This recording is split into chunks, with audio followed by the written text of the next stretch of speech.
Starting this year, we'll be increasing military sales to India by many billions of dollars. We're also paving the way to ultimately provide India with the F-35 stealth fighters.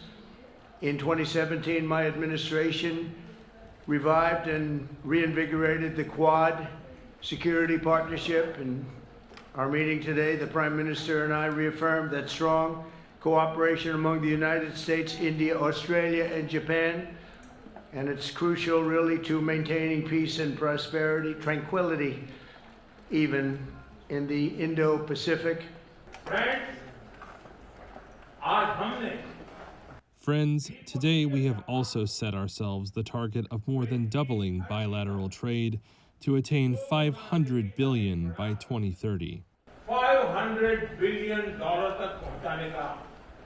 Our teams will work on concluding very soon a mutually beneficial trade agreement in order to ensure India's energy security. Trade agreement को We will focus on trade in oil and gas. Bharat की ऊर्जा सुरक्षा सुनिश्चित करने में हम oil तथा gas trade को